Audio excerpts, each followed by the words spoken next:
Look at that mountain. Can't even see the top half of it.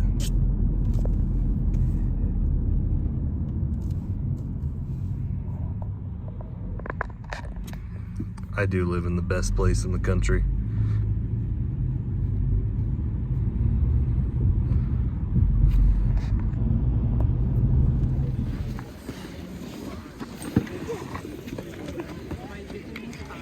Christine.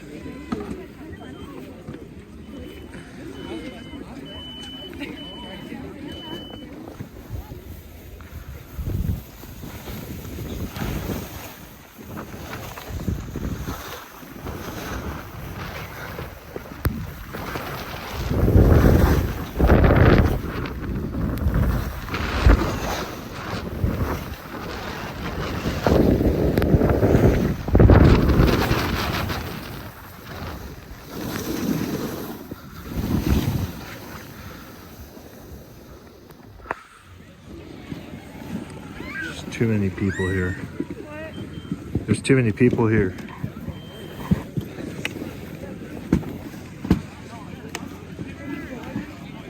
Yeah.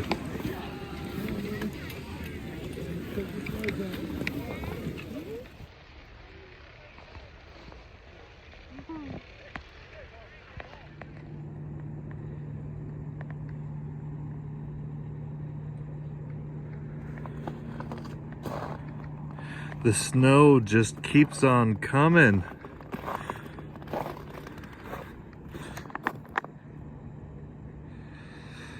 We're gonna go get my truck warm and go deliver a trailer.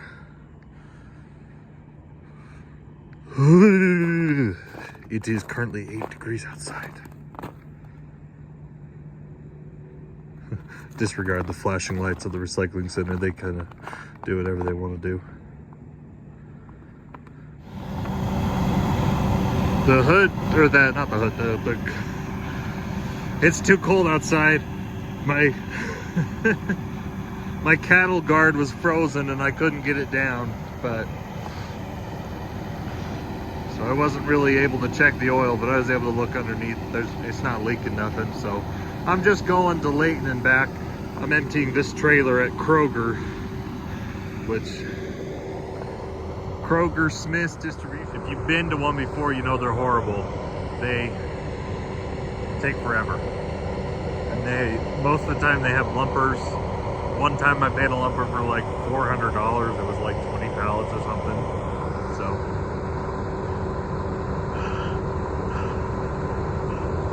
Waiting for the truck to get warm. Ah!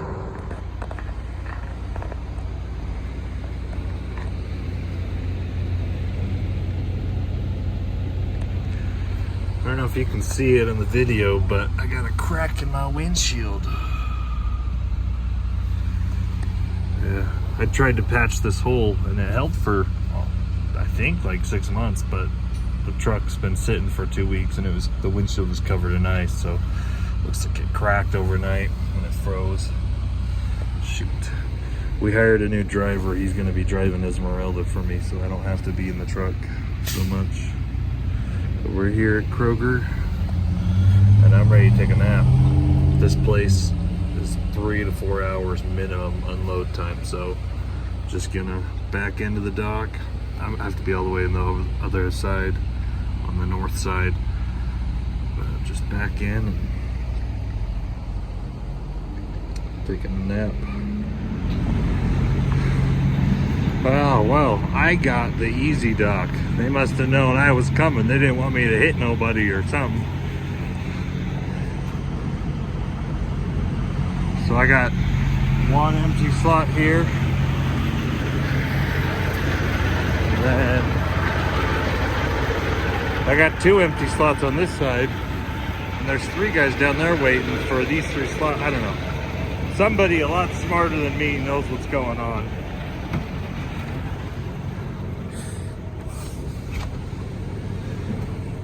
Alrighty, time to take a nap, turn the lights off. Ooh. Yeah, somebody a lot smarter than me knows what's going on, because those 2 guys, I talked to them. Originally, they were parked in front of my door, and I'm like, hey, I gotta get in that door. And he's like, oh, I'm waiting to get in door at 26. It was a Russian dude. So anyways, it's actually not that busy. I've been here before, and some of their docks that are down on that end, I guess that's the northeast end, they got all their trucks over there. But some of the docks down here, the produce stuff that I've hauled, a lot of flour and produce, can be very hard to back in. And I am very tired because it is now 1 in the morning. So the appointment's 1:30, so I'm a half hour early. They got me in the door.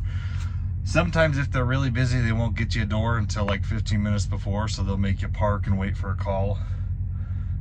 But yeah, it doesn't look like they're too busy, so maybe I'll be out pretty quick. We'll see. I didn't slide my tandems back because I hate this place, and I'm not going to do anything for them. That's mean. I shouldn't be mean. But here goes the yard dog guy, the yard jockeys.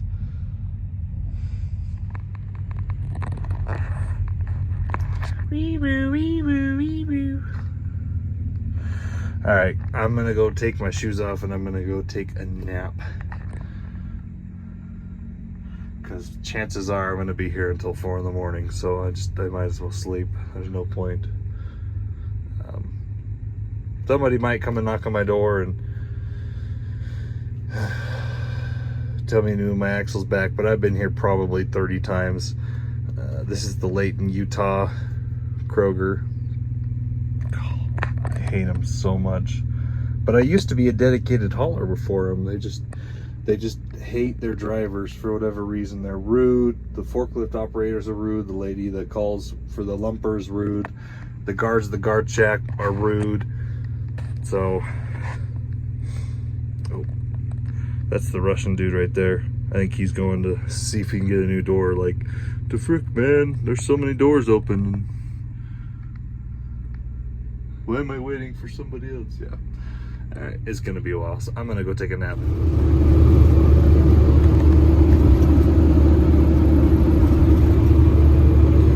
I am once again back in the automatic Peterbilt. But there's no logo, so you don't know it's a Peterbilt. Just kidding. Today I want to talk about the lies that brokers tell. Not necessarily lies, but their negotiation tactics, the things that they will say to try and get you to take a load. I've heard it all, you know. I've heard all types of fibs and things that the brokers say to try and get you to get a load or to take it for a lower rate. So anyways, that's what I want to talk about today. Some of the things that I've heard and some of what I would say is my negotiation tactics to try and get a higher rate, you know. So that's what I want to talk about. Is there snow outside? Huh? There's snow outside? Let's go potty.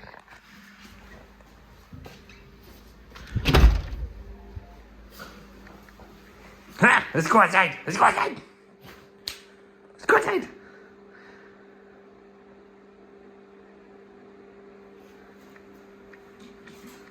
You gotta get your harness. Let's go potty. Nice. Ooh. No, you're going the wrong way. We gotta go home. Other way, that way. I don't know if you can tell, it's kind of dark outside. We're walking Zane. That is 3 feet of snow.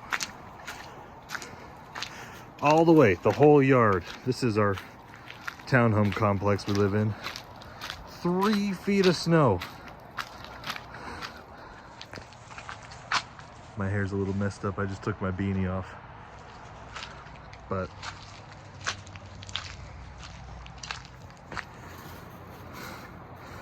Zane keeps getting stuck in the snow. He's trying to jump through the snow. I think he has to go poop. 3 feet of snow, guys. I think we got 8 inches alone just yesterday. I was snow plowing all day.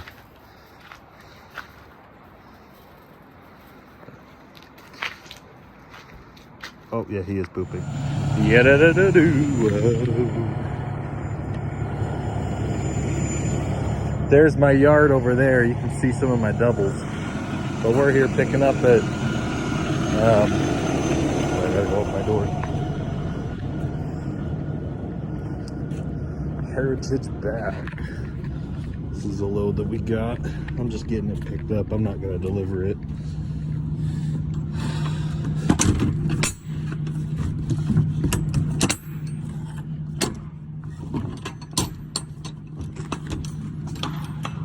Nice and clean inside. Got some straps.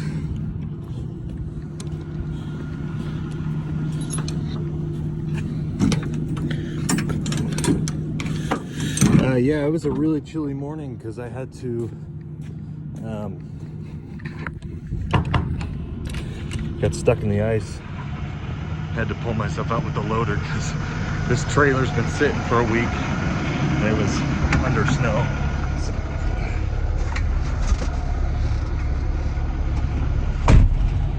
Trying to back up. We're backing up to that door.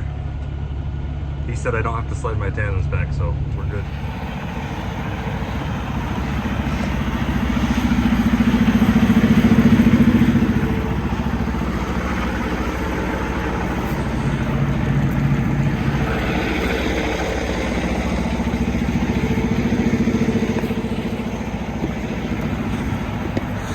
All right. My windshield freaking cracked. It looks so bad. Got all the straps out of my trailer.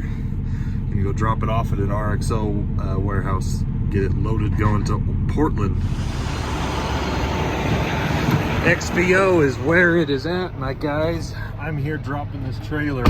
We've done 5 loads for these guys this week, and every single load has been $4 to $7 a mile. So this is the place to go. I'm just dropping the trailer, and then tomorrow my new driver is going to pick it up.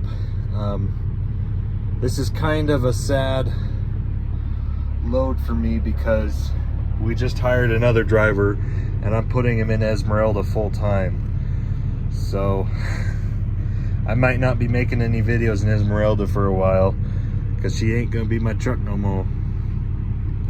But anyways, holy cow, I don't know why I just made that so emotional. It's just a freaking truck. But yeah, so we're going to door 54. There's trucks blazing in all over the place here. It's a Friday night. I'm gonna go to door 54. Man, this place is a madhouse.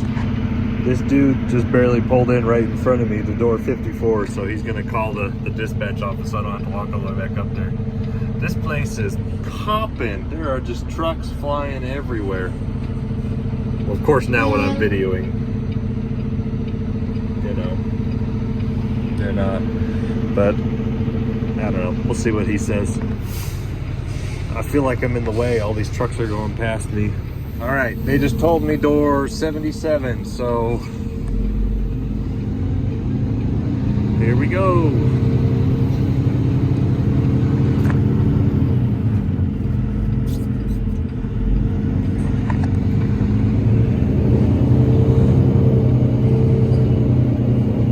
Man, there's like these yard dogs flipping around everywhere. XPO, XPO, XPO. Wait, he said it's on the other side. I just freaking, what? It's right there. Okay, let's go. All right, we dropped the trailer. Time to finally head home. The trailer will be ready tonight at midnight, but my driver will get here probably, I don't know, noon tomorrow. He doesn't have to be in Portland till Monday morning. Holy cow, this place is a lot bigger than I thought it was.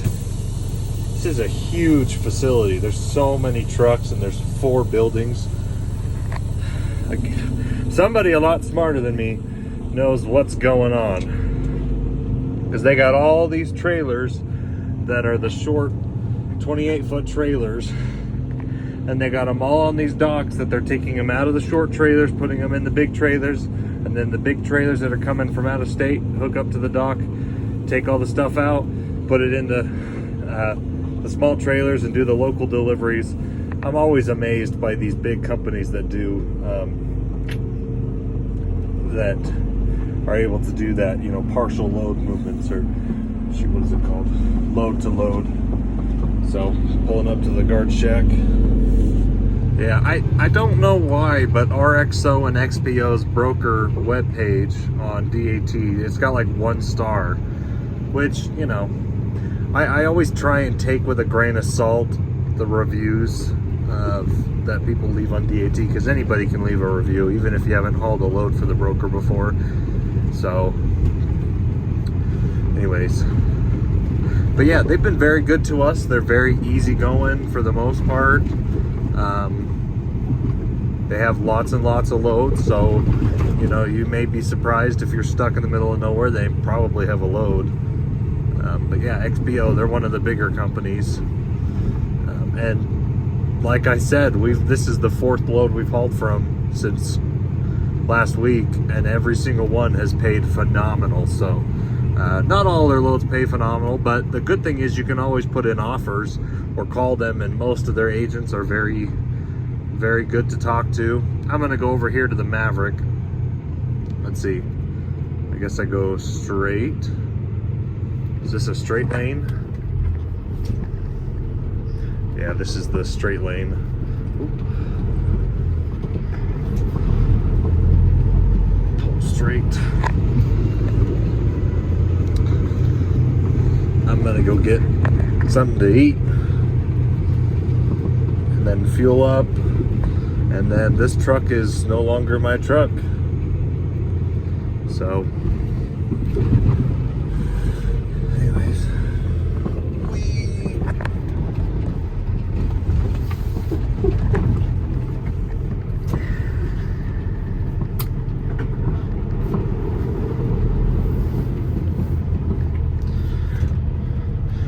that is a giant engine. Holy cow. Put that in my hood, I will go straight up cabbage.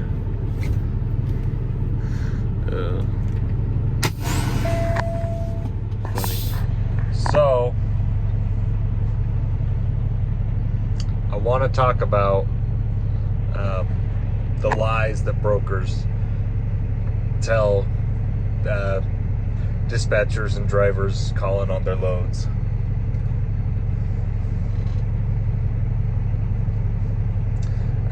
Because it's just a sales tactic, you know. Let's see if I can feel this.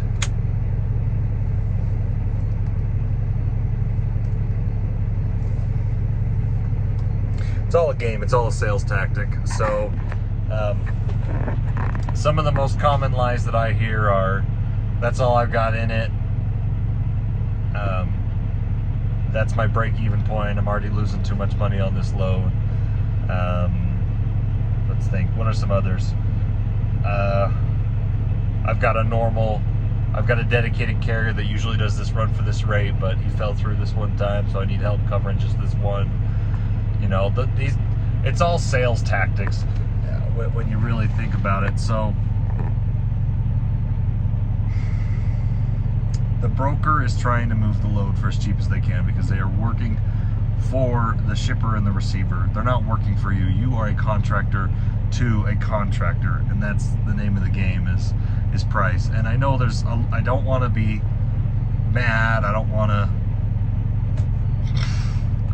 want to discourage other drivers. There's been a lot of truck drivers that have been saying, broker transparency, we need to see how much a shipper is charging or is getting charged by a broker, and we need to take our fair cut, and brokers can only make $100 a load. Which, on the one hand, I'm like, yeah, there's a lot of truck drivers that are not doing very good right now, and I feel bad for them.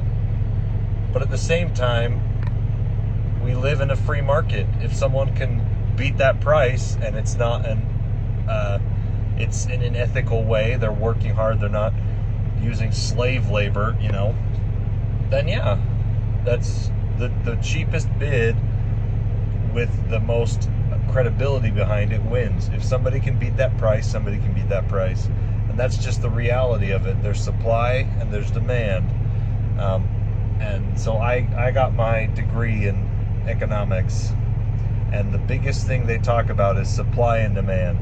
So how are you more in demand than another company, you know? So I'm thinking like this week, we're hauling out of the, there's a Universal truck next to me looking at me funny. We are in the Midwest, not Midwest, shoot. We are in the Northwest, primarily hauling to Utah to Washington, Utah to Colorado, Utah to California, Utah, sometimes south to Arizona and Texas. Those are my primary lanes. Sometimes we go to the Midwest, we go to Missouri, and a little bit of Indianapolis, Iowa. But how are we in more demand? Well, right now, a lot of drivers go south for the winter because they don't want to deal with road conditions. And so right now, I'm getting $6, $7, $8, not quite $8. Maybe if it was like Utah to Idaho, maybe. But I'm getting like $5 a mile, $6 a mile to go to Portland, which normally is only $2.50. But there is a shortage of trucks wanting to drive in the West. All the owner-operators go south. They migrate south for the winter. That's just how it is because they don't want to deal with it. And, you know, props to them. It's not fun driving in a blizzard. I understand that. But if you're on the major interstates and you're careful, you shouldn't have any problems, you know? Like, we drive I-84 and we drive I-80. We had a pretty massive storm this last week. We got like, in the last week, we probably got over 2 feet of snow. And I was snow shoveling all day, and I was plowing all day our yard. So, you know, I'm not discounting that the storms are bad. But if you're safe, I don't recommend you ever really use your chains. Do a good pre-trip. If you know the roads are closed, just pull over and take a break. But in the West, you know, I think a lot of people say that driving over in the mountain west areas, that's the most dangerous. That is not true. We have so much salt here. It's literally Salt Lake City, Utah. We have the largest salt lake, like, almost in the world, next to, like, the Dead Sea. And they salt the shit out of all of these interstates, which is not good for your truck. Let me turn my truck off. The idling's kind of bugging me. Turn my lamps off. Yeah, you want to wash your truck, and it's not going to be good for your truck long term. So you want to clean your truck, and obviously that's another reason you don't want to drive in the winter, is the salt really does eat at your truck. But I think about, like, I've got buddies that drive the Midwest, and they say that Nebraska and Kansas are worse than here, which doesn't make any sense to me because we get way colder.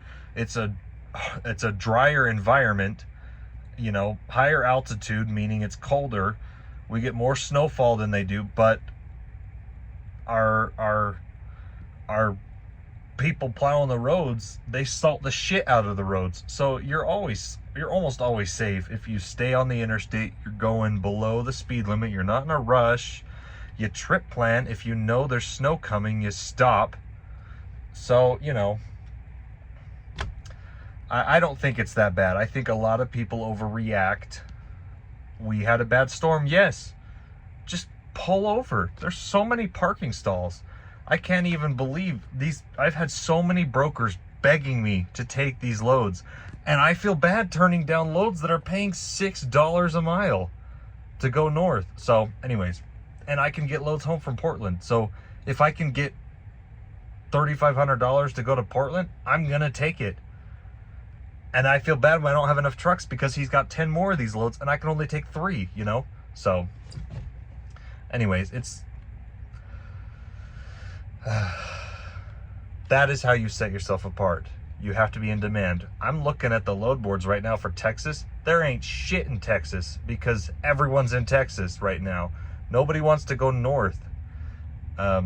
So have fun running for $1.50 a mile in Texas while I'm making $6 a mile in the north area. And I've got chains. We've all got chains. A lot of states, Oregon requires you have 3 sets of chains. So 6 tires total, 3 sets on your truck. But I haven't even had to use my chains. And I went to Portland last week, you know? So the I-84 was closed. I stopped in Baker City, Oregon. I stopped in Baker City, Oregon. Woke up the next morning, the road was cleared. And we'd gotten like 3 inches that night. So you wait.